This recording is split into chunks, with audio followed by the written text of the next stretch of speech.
Hi, Victor. Good evening. Good evening. How are you doing today? I'm doing great. Thanks for inviting me onto this program. Pleasure is all ours. And we're going to have a great time discussing a very interesting topic, folks, with Victor today. The topic that we have in mind for Victor today is all about future of interviewing and how does AI intertwine into this future. But before we begin, I would invite Victor to briefly tell us about his profile and more importantly, the number of interviews that you have taken, Victor. Sure. Well, I stopped counting after about 9,000. So you did count till 9,000 for sure. So 40 years, I've trained hiring managers. I've built companies, grew 1 to 400 from 7, and along the way became a master trainer in behavioral interviewing. And I actually taught that for about 10 years to mostly big pharma and aerospace, banking and insurance. And the funny thing about behavioral interviewing is I would get comments like, well, gee, Vic, we don't have time to do that right now because we're not hiring. And then, business will pick up and it's like, well, gee, Vic, we don't have time to do that because we're too busy hiring. Yep. The vicious cycle of business, right? What was that? That's a vicious cycle of business. Yes. And so the end result of that is no one gets trained in behavioral interviewing. Correct. And that's important to our topic today. Right. And we're going to talk more about that. But before we go there, Victor, so just to kick off the topic, we are living in the age of AI today, and AI is everywhere. I think if you and I were speaking, let's say 9 months ago, this topic would not be as relevant as it is today, right? In the last 9 months, generative AI and LLMs have totally changed the landscape of technology, and it's actually disrupting most of the processes in an organization faster than we expected it to, right? It's actually a moment in history that is going to be marked, and we're going to look back upon this particular moment to see who survived and who didn't survive this moment, right? So Sure. What do you think about AI in general invading the modern workplace today? Sure. Well, outside of behavioral interviewing, we'll get into the issues of privacy and IP issues. But as it relates to recruiting, we've all seen AI applications like automated resume screening and candidate sourcing, where AI can be a huge benefit. But now we're seeing this move as AI learns more and gets more advanced. We're seeing chatbots for candidate interaction. So no humans involved. I put in a resume and the AI screens the resume, identifies whether I'm in the top 10 or whatever, and then pushes me out to a chatbot that is this automated interviewer. Yeah. Actually, I recently, on that note, I recently came across a company that is building a bot to do first level of interviews with the candidates. So it's going to have a conversation with the candidates and assess their fitment with the job. And if it, thinks that the candidate fits with the job and ticks a certain parameters, it's going to process forward and put it in the funnel for maybe the human interviews to take over after that. But it's interesting, like I said, how quickly AI is actually changing the processes. sometimes it's scary as well, but other times it also presents a lot of opportunities in terms of optimization of the processes, in terms of upskilling of humans per se, in terms of hiring as a skill as well, isn't it? Yeah, absolutely. So like every piece of technology, there's benefits and there are sacrifices. Using AI is beneficial in the areas we talked about.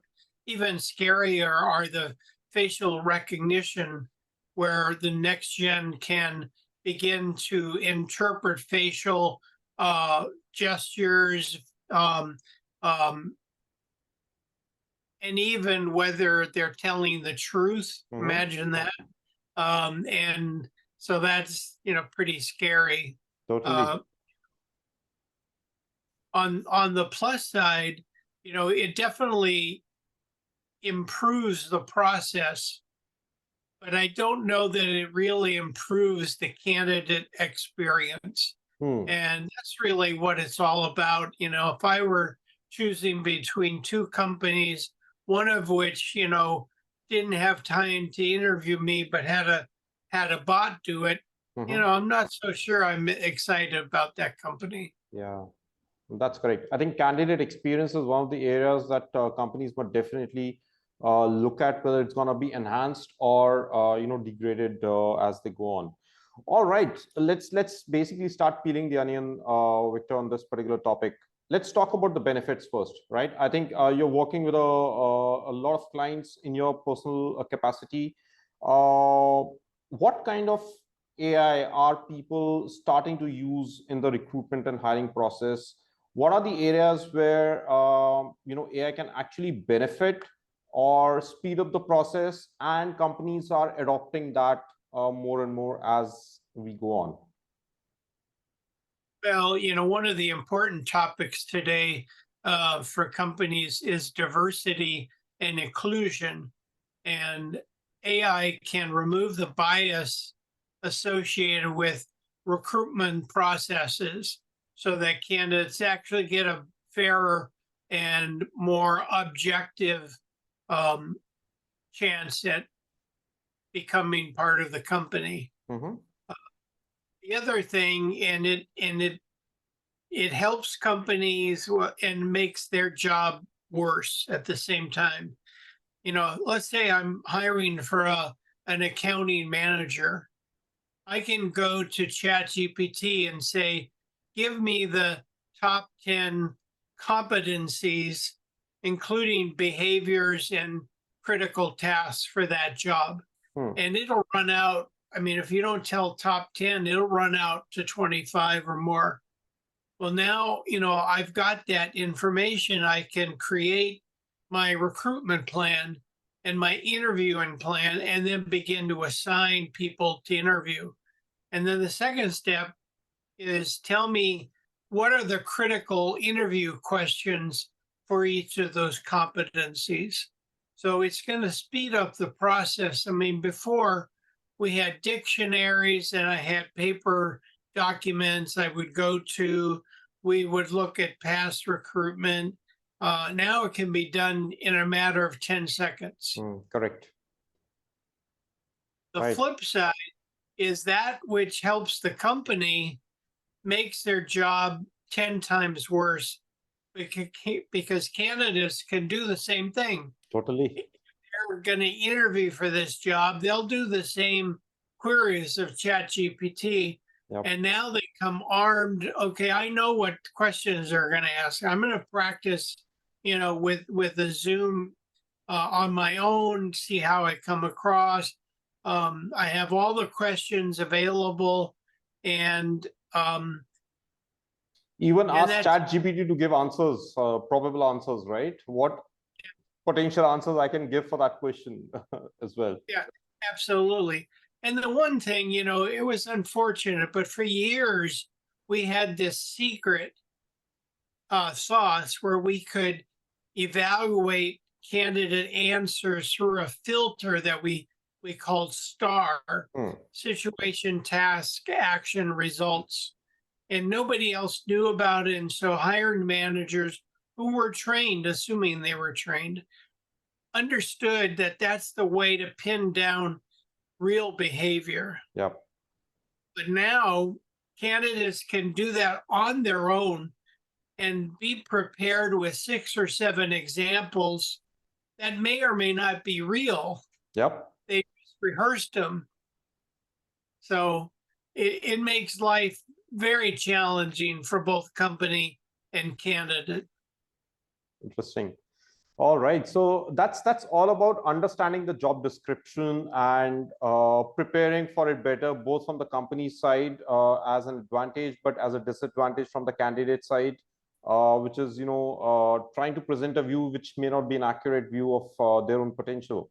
What other areas do you think companies are starting to adopt technology, especially the AI piece, into the recruitment process? What examples are you looking at? What are you getting from the market at this particular point of time? Well, because it's very data driven, we can begin to ask ChatGPT for predictive analytics for candidate fit, both with the job, the company, and the culture. Mm-hmm. The AI algorithm can analyze large amounts of data and actually predict which candidates are likely to be a best fit. And this will have a huge impact on hiring the best candidates. That's basically a very tricky situation to be in, right? Because AI models are as good as the data that feeds into it, right? It's as good as the data that trains the model. So if your data that the company is using, which is their internal data, I'm assuming, is let's say full of biases, then the AI model is going to be full of biases, right? Right. If the data is not being able to predict properly whether this person is a good culture fit with the organization, then the AI model is going to make the same mistake again. So we are currently training an AI model, and that is basically one of the biggest things that we are, taking into account. That how do we make sure that the output that the AI model generates is actually the correct one?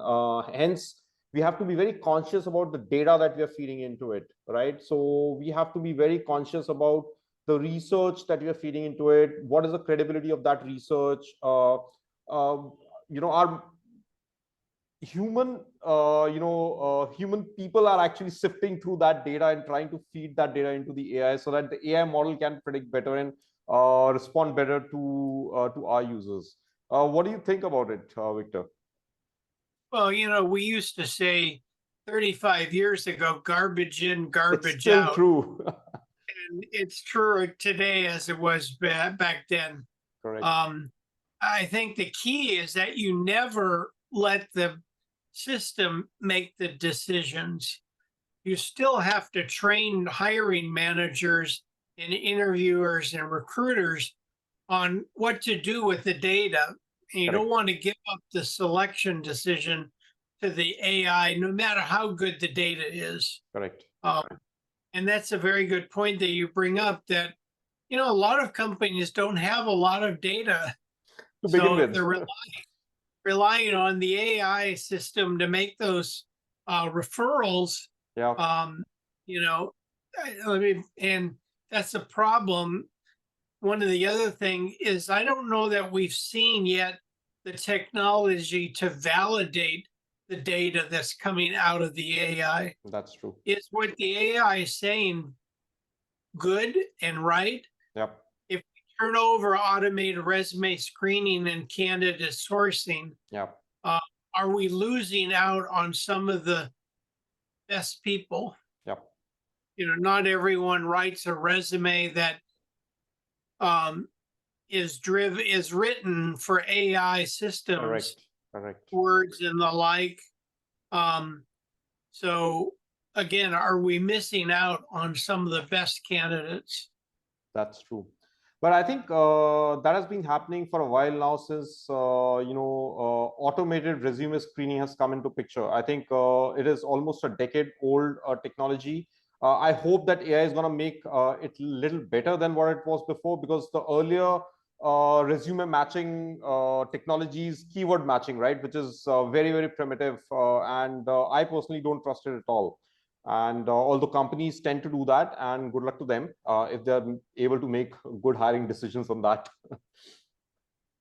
All right. So The other thing too yeah. is, you need to circle back to your hiring decisions. Hmm. You know, did we hire the right person? Are they achieving high levels of performance that we expect?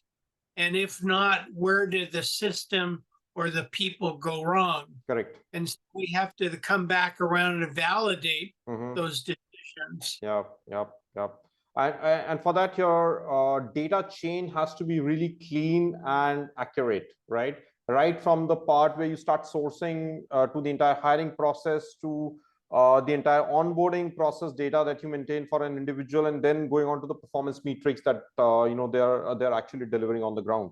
So if the entire data value chain is complete, then you can make these assessments and analysis in a very confident manner. Yeah, don't get me started on onboarding issues.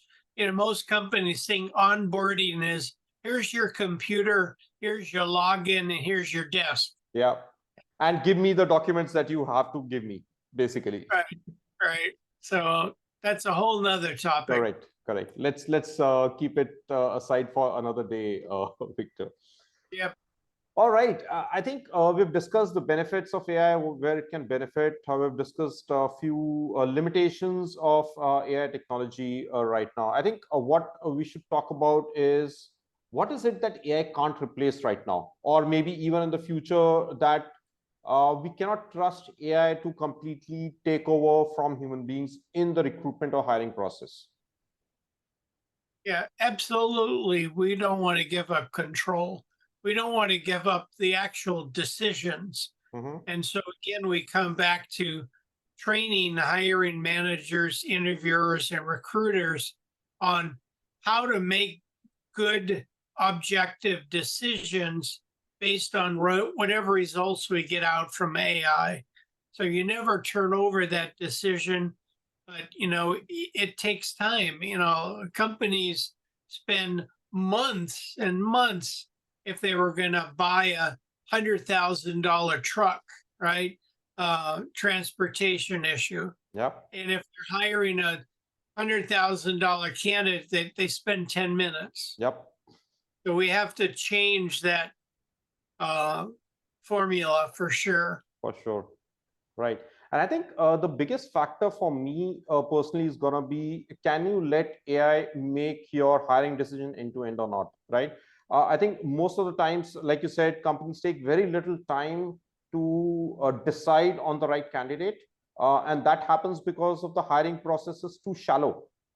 They typically conduct one interview or max two interviews to be able to decide whether the candidate is the right fit or not.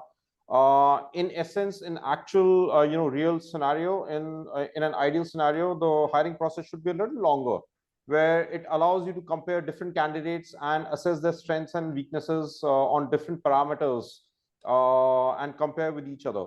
And that is where I think an AI model can't do everything. Even if it is taking a screening interview of, let's say, 30 minutes, 45 minutes, I don't think in that 35, 40 minutes, it can actually assess an individual through and through, right? You need multiple rounds of assessment, which could be face-to-face interactions, which could be assignments, which could be quizzes, which could be tests, which could be a panel discussion, or multiple formats of assessing a candidate's hard and soft skills both, right? And in my view, I think that end-to-end process cannot be given to AI entirely. And if you do that, I think we can go back to our initial point of candidate experience. Then you can throw it out of the window because candidates have not interacted with human beings in your company. And they don't even know what the culture in your company is, what kind of people work there, how do they work with each other, how do they communicate with each other. That experience totally goes out of the picture, right? And you would end up recruiting robots rather than humans in the end if you use robots to hire humans, isn't it? Yeah, absolutely. So, you're right on point. If they're only meeting with one person, they don't have a feel for the company or the culture, perhaps even the job. Yeah. You really need to deepen, make it deeper and wider. So more in-depth interviewing and more people going back to the, um, buying $100,000, big rig. You'd have the CFO involved, maybe even the CEO, and Mhm. you had director of purchasing. I mean, like 5 or 6 people. So why not have those same 5 or 6 people who are all stakeholders in the success of the person they're hiring, um, get involved in the process? And, imagine how that impacts the candidate experience. Well, I met these 5 people, gave me differing perspectives, but I really have a feel for the company Mhm. and the culture, and they leave feeling good about the way they were treated. Uh, I never want to see them showing up and interact only with a chat bot and that's it. Absolutely. And, I have a very interesting personal story about this experience myself, not related to a chatbot, but this experience of interviewing with a company where, I was interviewing for a senior position. And during the hiring process, I made a simple request, which is, can I interact with the CEO for 30 minutes? Because I wanted to understand what his vision for the organization is, what his vision for the entire market, and where are we heading? And, how does he think we are going to grow as an organization? I wanted to have a chat with him to understand what he thinks about it. I actually didn't get a chance to speak with him. The recruitment point of contact told me that he's super busy and he does not have time to meet with each and every candidate. That incident actually gave me a very deeper insight into the company and how it operated, right? And that made a decision for me that I cannot join such a company where a CEO does not have time to interact with one of the senior hires in the organization that they're going to make, which basically told me that they're going to treat me as another resource to get the job done rather than as a human being who's critical to the company's success, who needs to know, where we headed, who needs to understand and feel that passion and build that passion to take the company forward. So a very interesting, anecdote to what you said right now. And it validates what we're talking about. You would not give the candidate experience positive remarks, right? Correct. Absolutely. So, in a nutshell, I think, is it safe to conclude that AI is there to complement, but not to compete in the hiring process? I think AI can be a very strong enabler in terms of productivity, in terms of making informed decisions, in terms of bringing deeper insights that probably most human interviewers are not able to do because they don't have the right skills to interview people, right? But it cannot totally replace the skill of interviewing in human beings, because that is what is still required as a complement to the technology. Right. I think companies, from this um, brief time that we spent together, their takeaway needs to be that they need to do a better job of training their hiring managers, recruiters, and interviewers, because candidates are going to be so better prepared, and they won't really know what are we really seeing and hearing, the real person or the chat GPT coached person. Correct. Absolutely. I think that's where our masterclass that we have designed with you is going to come in really handy for organizations to understand what is behavioral interviewing and how can you actually leverage the power of behavioral interviewing to select the right candidates for your organization, especially the really important ones, isn't it, Victor? Yep. It's a great tool, great program that I think companies need to investigate further. Definitely. Forearmed is being prepared is really what it's all about. Absolutely. Forearmed is forewarned. Absolutely. All right. Thank you, Victor. Thank you for your time today. I think we are coming close to an end for today's session. It was a wonderful chat with you today, and I hope our viewers got some interesting insights out of our discussion. Great. Well, it's a pleasure to be here. Thank you for inviting me to be part of the program. Always love it. See you next time, Victor. Take care. Yep. Bye-bye. Bye.